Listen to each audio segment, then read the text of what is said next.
नमस्कार, स्वागत है साहित्यिक झरोखा चैनल पर। आज हम करेंगे नाटक के दृश्य श्रव्य तत्वों का सामंजस्य। दृश्य जो दिखाई दे रहा है, श्रव्य जिसको सुना जाता है, इन तत्वों में क्या सामंजस्य है, कैसे ये एक दूसरे से जुड़े हुए हैं, इसके बारे में आज हम जानेंगे। तो आइए देखते हैं। देखिए, भारतीय साहित्यकारों ने नाटक में दृश्य एवं श्रव्य दोनों विशेषताओं अथवा साहित्य रूपों को अनिवार्य माना है। यानी देखना और सुनना दोनों ही विशेषताएं नाट्य साहित्य में जरूरी है। रंगमंच पर नाटक की प्रस्तुति के लिए उसे दृश्य श्रव्य तत्वों में सामंजस्य का होना आवश्यक है। अगर इसका अभाव होगा तो नाटक सफल नहीं हो सकता। नाटक की सफलता का सही मूल्यांकन रंगमंच पर ही हो सकता है। नाटक की ये प्रमुख विशेषता है कि नाटक को हम देखते भी हैं और सुनते भी हैं। नाटक को जब रंगमंच पर प्रस्तुत किया जाता है, उस समय क्या होता है कि उसमें केवल पात्र ही नहीं बोलते, बल्कि पूरे का पूरा मंच बोलता है। यानी उस मंच से उस नाटक की संपूर्ण अनुभूति स्पष्ट होती है।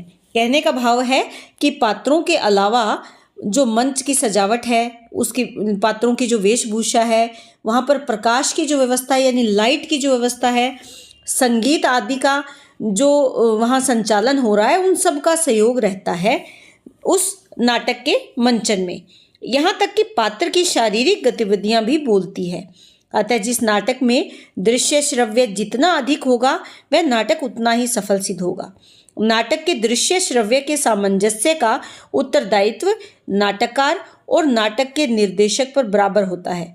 दोनों ही अपनी अपनी सोच समझ से नाटक को सफलतापूर्वक प्रस्तुत कर सकते हैं। अतः नाटक में दृश्य श्रव्य तत्वों के सामंजस्य के लिए नाटककार और निर्देशक के द्वारा कुछ बातों का ध्यान रखना आवश्यक होता है, जिसमें सबसे पहला पॉइंट हम बनाएंगे उचित दृश्य श्रव्य वस्तुओं का सफल प्रयोग करना। देखिए, नाटक के सफल मंचन हेतु नाटककार नाटक में जिन दृश्य श्रव्य वस्तुओं का निर्देश करता है, यह अनिवार्य है कि उस नाटक को प्रस्तुत करते समय निर्देशक उन सब दृश्य श्रव्य वस्तुओं का प्रयोग पूर्ण मनोयोग से करे। यानी नाटककार ने जिन वस्तुओं को शामिल किया है, जो दृश्य वो दिखाना चाहता है, निर्देशक उन दृश्यों को पूर्ण करने में मनोयोग से कार्य करे, तभी नाटक की प्रस्तुति सफल और प्रभावशाली होगी। मान लीजिए किसी पहाड़ी क्षेत्र का दृश्य नाटक में दिखाया जाना है, तो निर्देशक का ये दायित्व बनता है कि वो उस पहाड़ी पर्वतीय क्षेत्र का दृश्य हूबहू उस मंच पर प्रस्तुत करे। ऐसी सज्जा करे कि वास्तव में ऐसा अनुभव हो कि ये पहाड़ी क्षेत्र है। तो नाटक के दृश्य वस्तु के रूप में यदि चारपाई, टूटी फूटी कुर्सियों का निर्देश किया गया है, तो आवश्यक है कि निर्देशक नाटक के मंच के समय वैसी ही चारपाई और कुर्सियों का प्रयोग करे। यदि निर्देशक टूटी कुर्सियों के स्थान पर सोफा का इस्तेमाल करेगा, तो नाटक की दृश्य संबंधी स्वाभाविकता समाप्त हो जाएगी और नाटक क्या होगा? असफल हो जाएगा, क्योंकि पात्रों के भावों के अनुकूल नाटक की मंच सज्जा मिलेगी नहीं। इसी प्रकार यदि नाटककार ने अपने निर्देश में मृदंग, ढोलकी का स्वर सुझाया है और यदि निर्देशक उसके स्थान पर नगाड़े और बांसुरी के स्वरों का प्रयोग करेगा, तो श्रव्य संबंधी यानी सुनने संबंधी जो स्वाभाविकता है वो समाप्त हो जाएगी और नाटक की प्रस्तुति इतनी ज़्यादा प्रभावशाली नहीं होगी। कहने का भाव क्या है कि नाटक के मंचन में दृश्य श्रव्य वस्तुओं का प्रयोग सही रूप से होना बहुत ज़रूरी है, तभी दर्शक उसका रसास्वादन कर सकते हैं, यानी आनंद ले सकते हैं, रस प्राप्त कर सकते हैं।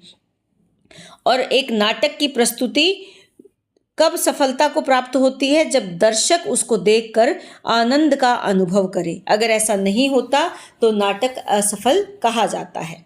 दूसरा पॉइंट हम यहाँ पर बनाएंगे वेशभूषा। नाटक के प्रदर्शन में वेशभूषा का बहुत महत्वपूर्ण स्थान है। पात्रों की वेशभूषा कथानक और देश काल के अनुसार होनी चाहिए, जैसी कहानी है नाटक की और जैसे समय काल का वर्णन किया गया। देखिए, नाटक तो हम दिखा रहे हैं राजा महाराजाओं के समय का, और राजा महाराजाओं के समय में हम वेशभूषा वहाँ पर उनको पैंट कमीज पहना रहे हैं तो वो मैच नहीं होगी, बल्कि उस समय जिस प्रकार की वेशभूषा राजा महाराजा पहनते थे, अंगरखा लगाना, धोती पहनना, मुकुट धारण करना, वो सब वेशभूषा ही उसके साथ चलेगी। तो ये ध्यान रखना होगा कि देश काल के अनुसार वेशभूषा हो।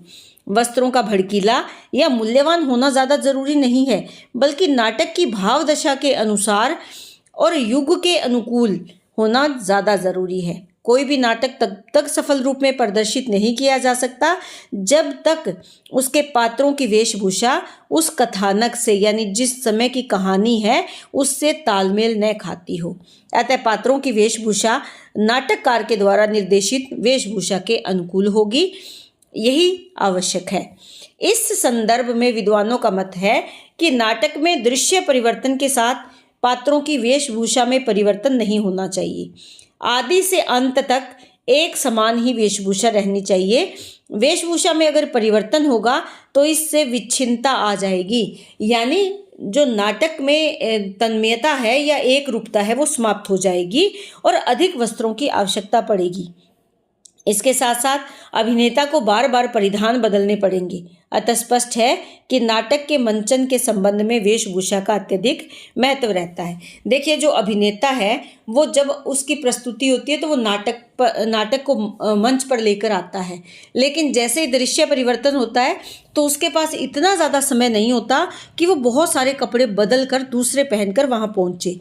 इसीलिए अभिनेता की सहूलियत के लिए बार बार परिधान को ना बदलने की सलाह दी जाती है, ताकि जो मंच है वो बोरियत से भरा हुआ ना हो, उसमें रोचकता बनी रहे, जो दर्शक है वो उनको देखकर आनंद का अनुभव कर सके। तीसरा पॉइंट हम यहाँ पर बनाएंगे, नाटक में दृश्य श्रव्य तत्वों का निर्देश। नाटककार नाटक की रचना करते समय यथास्थान दृश्य श्रव्य तत्वों का निर्देश करता है। यथास्थान यानी जहाँ जिस स्थान पर जरूरी हो। नाटककार ही नाटक का जन्मदाता होता है। नाटक उसकी कल्पना से जन्म लेता है, यानी नाटककार की कल्पना से नाटक जन्म लेता है। इसीलिए वह ही नाटक दृश्य श्रव्य तत्वों के सामंजस्य हेतु निर्देश देता है। नाटककार अपने नाटक के प्रत्येक अंक व दृश्य में ऐसे निर्देश देता है। कुछ यहाँ पर थोड़ी सी मिस्टेक है।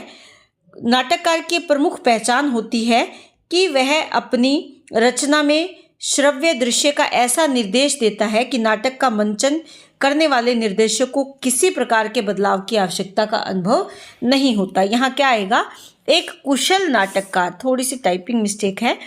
कुशल नाटककार की एक खासियत है कि वो इस प्रकार से श्रव्य दृश्य जो कथानक है उसमें ऐसे श्रव्य दृश्य का ऐसा निर्देश देता है, यानी इस प्रकार से शामिल करता है कि जो निर्देशक है, यानी मंच पर नाटक को लेकर जाने वाला और उसको उस अभिनय को निर्देश देने वाला जो निर्देशक है वो उसको आसानी से पूर्ण कर सकता है।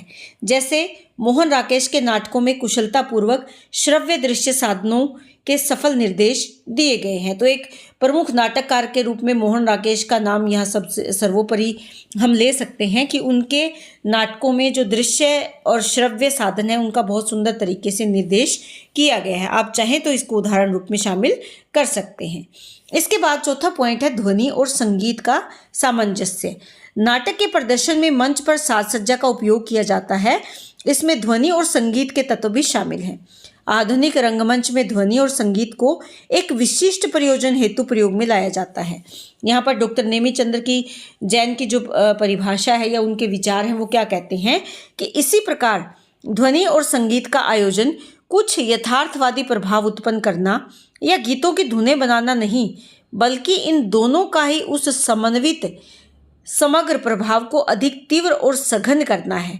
दोनों का काम है, ध्वनि और संगीत, इन दोनों का काम क्या है, समन्वित यानी समन्वय रूप से, एकत्र रूप से संपूर्ण प्रभाव को और ज़्यादा सुंदर बनाना। मंच पर अभिनेताओं के संवाद के साथ एक विशेष सुनियोजित संबंध में प्रयुक्त होकर कभी संगीत में, कभी विषमता या विसंगति में ध्वनि प्रभावों और पृष्ठभूमि के संगीत ने सर्वथा एक नवीन सार्थकता प्राप्त की है। देखिए, जो ध्वनि और संगीत है ये कभी तो संगीत के रूप में और कभी विषमता के रूप में या विसंगति के रूप में, यानी जैसी परिस्थितियां हैं वैसा ही संगीत और ध्वनि उस नाटक को और ज़्यादा, जैसे मान लीजिए कोई दुख की घटना नाटक पर प्रस्तुत की जा रही है तो हम कहते हैं ना सैड म्यूजिक जिसको कहते हैं, दुखद जो संगीत है या जो दुख से भरा हुआ वाद्य यंत्र की जो ध्वनि है तो वो जब बजती है तो वो दुख का जो भाव है और ज़्यादा बढ़ जाता है। इसी प्रकार जब कहीं पर आनंद का भाव है ऐसे में ऐसी ध्वनि या संगीत को प्रस्तुत करना जिससे वो भाव और ज़्यादा तीव्र हो जाता है। तो ध्वनि और संगीत नाटक की प्रस्तुति में महत्वपूर्ण योगदान देते हैं। उसके बाद है प्रकाश की अच्छी व्यवस्था। आज के युग में नाटककार और नाटक निर्देशक नाटक के मंचन हेतु वाद्य यंत्रों या विशेष प्रकार की ध्वनियाँ उत्पन्न करने के लिए हेतु यानी के लिए विशेष यंत्रों का प्रयोग करते हैं। वैसे ही नाटक की मांग के अनुसार ही प्रकाश की व्यवस्था भी करनी पड़ती है। इतना ही नहीं, प्रकाश व्यवस्था और ध्वनि व्यवस्था में तालमेल स्थापित करना पड़ता है। जैसा दृश्य वैसा प्रकाश और वैसी ही ध्वनि। यदि नाटक के मंचन के समय बादलों की गर्जना और बिजली की कड़क सुनाई पड़े और बिजली की चमकती हुई दिखाई न दे तो नाटक में दृश्य श्रव्य जो स्वाभाविकता है वो बाधित हो जाएगी, यानी दिखाई नहीं। अब आवाज़ आ रही है बिजली कड़कने की और बिजली की चमक अगर दिखाई नहीं देगी तो क्या होगा, नाटक में सजीवता नहीं आएगी। इधर से कड़कने की आवाज़ आई और उधर से अचानक से बिजली की अगर चमक दिखाई देगी तो क्या होगा, नाटक और ज़्यादा रोचक इसीलिए प्रकाश की व्यवस्था भी अनिवार्य है, आवश्यक है।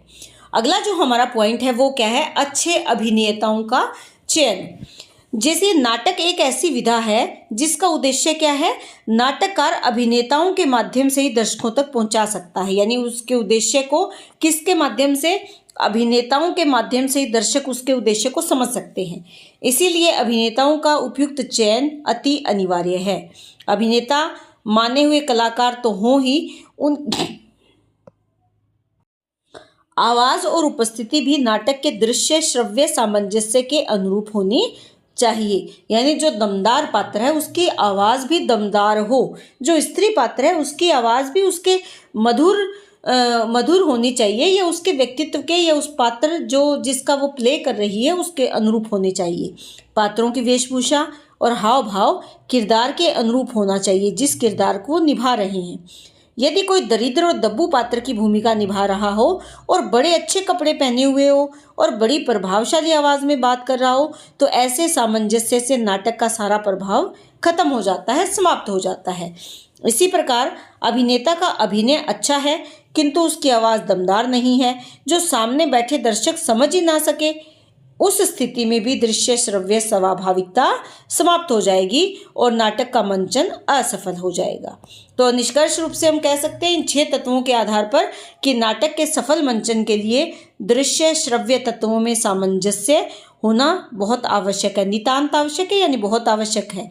दृश्य श्रव्य तत्व ही नाटक का अपना वैशिष्ट्य होता है, उसका विशेष रूप होता है जो कलात्मक अभिव्यक्ति की अन्य विधाओं से अलग करता है। बिना दृश्य श्रव्य तत्वों के नाटक का प्रदर्शन ही संभव नहीं है। यदि हो भी तो वह प्रभावोत्पादक नहीं होगा, यानी प्रभाव उत्पन्न नहीं करेगा, वो प्रभावशाली नहीं होगा। तो उम्मीद करती हूँ कि प्रश्न आपको बहुत अच्छे से समझ में आया। इसी तरह चैनल को लाइक करें, शेयर करें, सब्सक्राइब ज़रूर करें। बहुत बहुत धन्यवाद।